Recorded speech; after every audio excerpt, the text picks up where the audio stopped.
if you haven't read the title for whatever reason, I'll read it out. Ask me anything about Apex. It's almost like a live coaching session. So the plan is today, you guys, you can come in here and you can ask me anything about Apex. There's something you want to know about, something that's on your mind, or maybe like a clip you want to have reviewed. At this point in Apex, with all the cheaters, if Apex doesn't do anything about it, do you see yourself playing it as much as you do right now?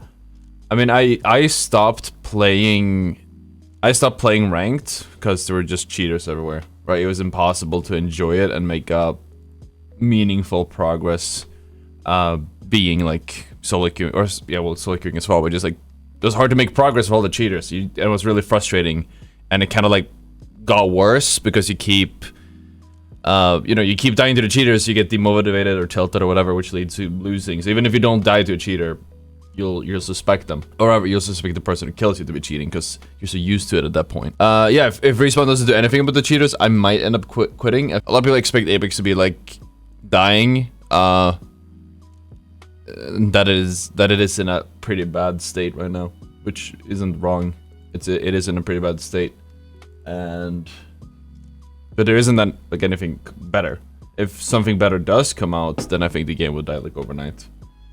Is Apex dying? I think they kind of answered that question. What's the best loadout you can use right now? I'd say probably like what I've been running a lot is like, this is specifically for, I guess, pub stomping, but it seems to work like across all avenues, and that's probably something like an R9 Sentinel. You usually want like a mid and close range weapon. No, I used to always advocate for shotguns, but I don't think they're like in vogue anymore. Unless you play like specific legends that benefit from a shotgun, which is like Maggie or Jibby.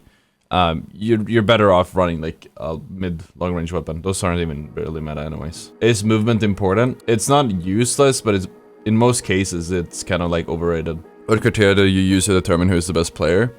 Generally speaking, they'd have to be up against each other. Like if you ask me who's the best of something, oh, I guess you mean like with my because we had like a series just kind of reacting to what I would call the best of whatever legend. Normally I base it on, I kind of just factor in everything, and it depends on like what we can work with and like whatever, right? I normally put competitive experience or like pro play, competitive play, whatever, at a very high, in a high regard, because you're playing it at a very high level where every tiny thing you do matters. So if I say someone's the best on a legend, I feel like they have to play them in comp. And that's also usually where you will see most of the legend mastery, because for example, if you talk about like the Wraith videos, like I was reacting to the best Wraith and people are like, oh my god, no, ACU is a better Wraith, oh my god, no, Ecstasy is a better Wraith. They don't even play Wraith, right? Like they don't use her abilities, or occasionally, but like not properly, you know what I mean? So like they don't use the kits, they might not play the role properly, and whatever reason, right? It's hard to base it from that. My question is, how can you still play Apex so much? Because I guess I get paid to do it. I shouldn't even play Apex so much, because I mean, I talked to Vection about it, and he told me like, Ottr, you like every time you stream Apex, you're just fucking miserable, and it just doesn't do you any favors. And I'm like, damn, yeah, he's right. I'm still gonna do it though. Like I think it's for the long run mostly. Should aim assist on console be nerfed? In crossplay, probably. I'd argue you should probably nerf it on console, like, in general. Like, lower it. I don't know to what amount. I don't have a dog in this race because I don't play in console, but, like, I feel like if you would nerf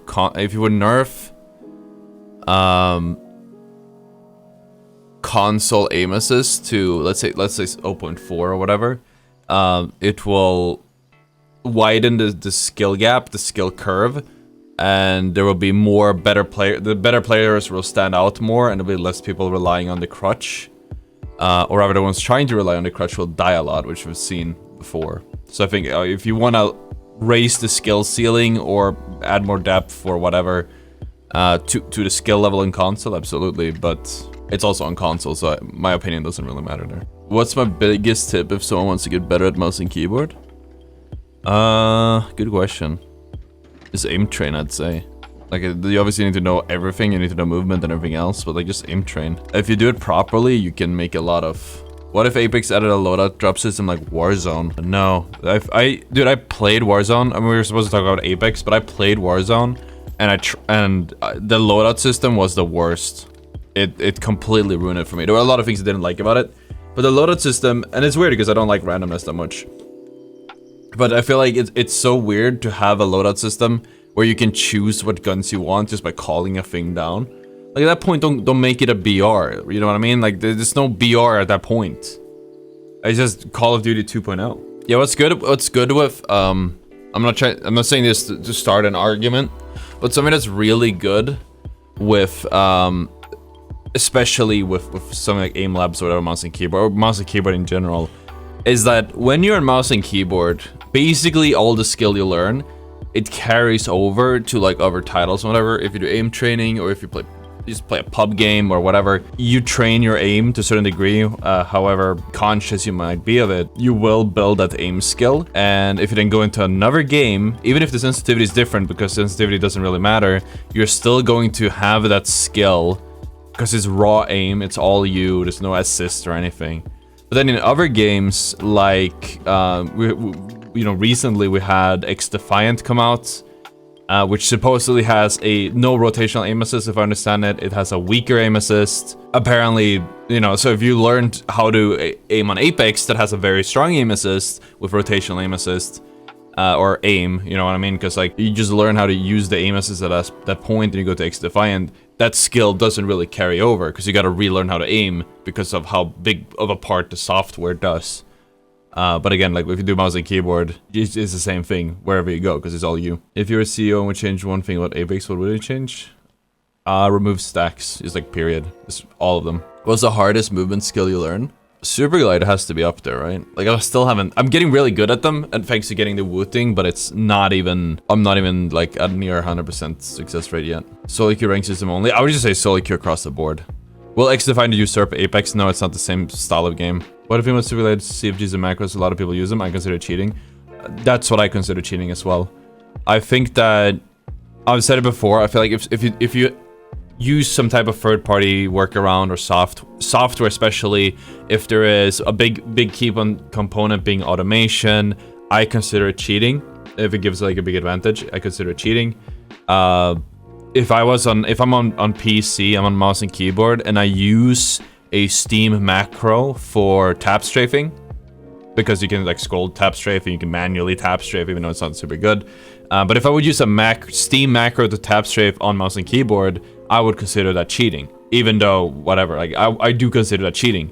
And by that logic, obviously, I would consider cheating on controller with a Steam config as well. I actually think it's worse on a Steam config because you're not supposed to be able to. You kind of hybrid inputting. So you're using I draw the equivalent of like if you would be playing on mouse and keyboard and you're like, oh, I don't have aim assist, so you download like a workaround to get aim assist on mouse and keyboard, or just straight up an aimbot. So yeah, and the same goes, but I think there's some like, I mean it's not the smallest one with the tap strafe, but I think you look at some of these, you have some of these scripts are like Pito strafes and like whatever strafes, and you're bouncing around in circles and stuff using CFGs and scripts and stuff, and that is just crazy egregious. Because those are also like, you can do a Pito movement strafe where you're just jumping around in a circle, but when you do one of these, you can't aim at the enemy because you're too busy putting your whole gamerusi into doing the movement technique. But then if you use a script, you can both script and aim at the same time, which doesn't sit right with me. I consider it cheating. Do people get banned for it? No, people do not get banned for it. They should definitely though. They should just not be able to do it in the first place. I don't know why it's allowed. What's the biggest mistake 99% of player base makes daily? Probably like not using their brain. That is like a really very broad one, but a lot of people don't think. They just kind of, or they think on one level, you know, like, oh, monkey see banana, monkey gonna walk to the banana. They don't consider that, oh yeah, if monkey goes and takes that banana, then 5 other monkeys will attack the monkey for going for the banana. Do you think people use scripts in macros and configs in ALGS? Yes, there has to be. It's not allowed, but I saw a tweet by, I think it was Alliance's former coach, that said that people use certain scripts in the ALGS, which should be enforced. You should not be allowed to do that. What legend do you think is good for starting in ranked? I guess for defensive play, you could use having abilities and climbing the plat diamond. I don't think playing defensively in ranked is a good idea. Anyways. I don't like the idea of playing. I made a whole video that was like called like how to get to master without deserving it. It's like showed a master like half a KD. Because like if you play really defensive and ranked, a lot of people don't play Omega defensive. You kind of like cheese it, and it's a bad habit to get because you cheese it and then you might get to the next rank bracket and then you just can't hang. You can't win a single fight. So then you keep cheesing it, you keep playing defensive, you keep ratting, and you might get a lot higher RP, but you're not that any better of a player. You're just taking the shortcut. I saw a really good quote. I'll see if I can find it. It was about some game. It was like Sekiro. Sekiro, you took a shortcut. Oh yeah, here it is. Man, how do I remember that? This is literally from Sekiro. Here, I don't know what the... Oh, here, it's from a tweet, I think. So right here. I beat Sekiro's final boss with cheats and I feel fine. And, and then the answer. You cheated not only the game, but yourself. You didn't grow, you didn't improve, you took a shortcut and gained nothing. You experienced a hollow victory. Nothing was risked and nothing was gained. It's sad that you don't know the difference. It's such a good quote. I really like that quote. It's just about a fucking samurai, Dark Souls, whatever. It's a fucking banger though. It's a banger quote. Halo players get aim assist mouse and keyboard. It's a joke. Yeah, I don't. When I heard about that, I lost my mind. That is a very bad sign of the times to come. Where's the audio? I don't know. It's weird. It's getting worse too. I'm really curious as to how audio is getting worse. Like they must have figured it out by now. Opinion on Seer, I've seen a lot of pros defending him as this, I think is busted. Who defends him? He's still super good. Like he's especially good in like pro level. Cause like in pro level you don't have there's less randomness. So and all you need is like that opening damage, opening knock, and a follow-up rest cancel is like all you need to win a fight. 16 season in, when's the game getting fixed, especially audio? Probably never. I think if every creator, and they won't do this for obvious reasons, if every creator went on like a big, I think it's a management problem or like a higher up problem, but there's also like a lot of issues with like, you know, it's Apex, it's made on like I've said this before, Apex is made on Titanfall 2, which is like, so basically like when it comes to making games, as I understand it, you build games in layers in many cases. So the upper layer right now is Apex, and then under Apex you have Titanfall, and then under that you have Titanfall 2, and then under that you have Titanfall 1, then under that you have like, I don't know where they built that off, what, Team Fortress? I don't know. Source, it's built on Source Engine, at least Titanfall. But Source Engine itself is like 20 years old, 10 to 20 years old, and that in itself is also built on another engine called Gold Source, which is also built on another engine called, I'm gonna get the facts wrong, I think we trace it all the way back, I think it go all the way back to like Unreal or Quake or something like 30 years ago. It's all built on each other, so you're a new developer, and you enter the space, and you're working on an engine that is older than you are, like the fucking engine could have like 2 kids and a wife. Like, it's gonna be really hard to make meaningful change. So obviously this is a really rough situation to be in, but then I also think that maybe someone on the management side, or maybe EA is stonewalling it, because you're still making money, is like stopping anything meaningful from like happening, because it's probably like a very big effort to make the changes that need to be fixed. In Humans says winning is the same as using a strike pack. What do you think? Okay, let me finish that font. When I got my Wooting, I thought the exact same thing. And like you could make the argument. But honestly, like the more I think about it, I think using a Wooting, it gives you a mess. Like there are ways you can automate it. So I guess that's also parallel to a strike pack. But I don't automate mine. The rapid fire, it's all human inputs. Like, other than macros, which I don't understand how they work because I haven't set them up, Wooting is basically like really good hardware. Like I remember I talked to Chad about it and I told them, yeah, using a Wooting, it feels so good.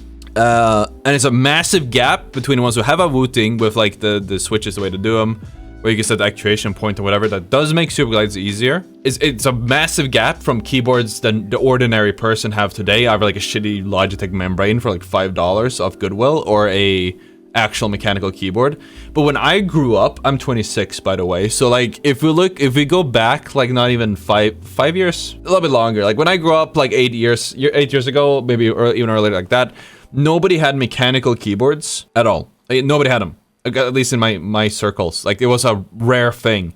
I don't know how much a mechanical keyboard cost. It was like a few $100, and it was like, at least out of my friend groups, you were like a really cool guy if you had one. Nobody used a mechanical keyboard, and someone could make the argument that, oh yeah, using a mechanical keyboard is a massive benefit to a membrane keyboard because it's that much better. But that's just technology, I feel, getting better, right? The technology moving. Like I'd draw that parallel where using a Wooting right now, I think a lot of keyboards in the future will allow you to set your actuation points and all these really cool features. They're just like that far ahead of the curve that you jump forward like 2 years in the future.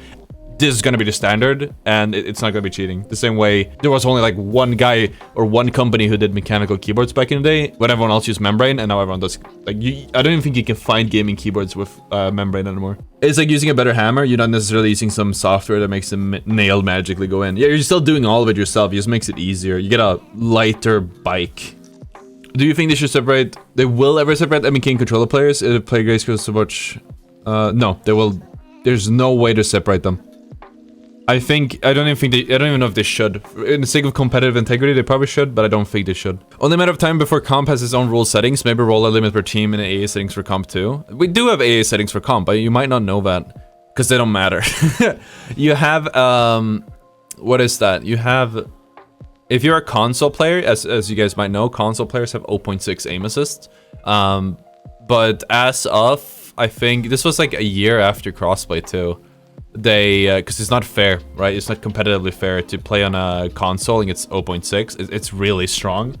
So they actually changed the rules. If you're a console player in the ALGS, you get 0.4. So there's no points. But that there is aim assist rules. There is a precedent. What is it called? I don't know. It doesn't matter. Precedents set already that if you use a, like, yeah, that there will be rules policing it. You're also not allowed to use hybrid inputs. You're not allowed to switch between them, and some other cool stuff. Precedent, that's the one. Thank you. I keep saying think precedent. I keep thinking Joe Biden. Thank you, guys. You play Apex for fun or for content and stuff? Probably the latter, mostly. I do enjoy it occasionally, but there's so many not enjoyable things. Do you think esports is related to crypto? When times are good, people can focus their time and resources on ephemeral investments and electronic entertainment. Times are hard time to graft. For esports have been... Dude, this is a whole different subject. I watched someone called Devin Nash, who some of you guys might know as the esports CEO, because I know a lot of you guys watching my stream are fucking boomers, just like me. Or like, you know, millennials. Like 20s, mid-20s. I think my average demographic is. Unless everyone's lying about their age at this point. And... but he made a whole video talking about esports. It was basically, and everyone kind of knew it, esports has been like a massive bubble for like a really long time when it comes to investment and whatever. Like it was literally built on like capital investors and like bored millionaires being like, yeah, I can own an esports team, that's cool. And yeah, no, like you said, now times are a little bit rougher. And esports is one of the first things to go up because it was just built on dilution. You let FaZe Clan do an IPO because it had like an estimated value of $30 million, I think, and then they were worth less than a tenth of that. I think they're like $3 million now, 50 cents per share. So no, I don't. Esports, I think, are finally, the bubble is finally bursting. It's still happening. I'm looking into something cool with playing for content. I don't want to spoil too much. We'll see where that lands. But I'm like, we'll see what happens. I would probably... It's definitely worrisome though if I would go into esports, like getting into esports again with playing for content, the org I want to build, because content makes more sense. I'm not thinking of joining esport. If you're doing the playing for content thing, I don't think it can. It would be like really weird. It would be really cool to be on TNSM or something, but I don't think they're interested. Why can't they make good anti-cheat? Nowadays you run to cheaters daily. I can't speak for that. I think a problem with anti-cheat is I don't know how they run things on the cheat side, but I think the thing is with anti-cheats, so why can't they make good anti-cheat is because when you make an anti-cheat is basically like a big list of, I think as I understand it, of like processes or whatever, and they're like, oh, this is like a no-no list, and And once they know it's a no program, they add it to the list. And anyone who's been flagged running that program or whatever it is, I'm trying to simplify it, they get banned. And they get banned in waves. And that is also a big problem. They need to ban them in waves, because if you immediately ban someone who starts cheating, like let's say they anti-cheat, immediately detects them. If they ban them immediately, like if I'm a fucking cheat creator, I'll just be like, oh, that didn't work, the cheat caught me, or anti-cheat caught me, and then they just change the script up on like the reverse engineer it that way. But the problem with ban waves is if a lot of people come in cheating, then they're gonna be able to cheat until the wave finally hits.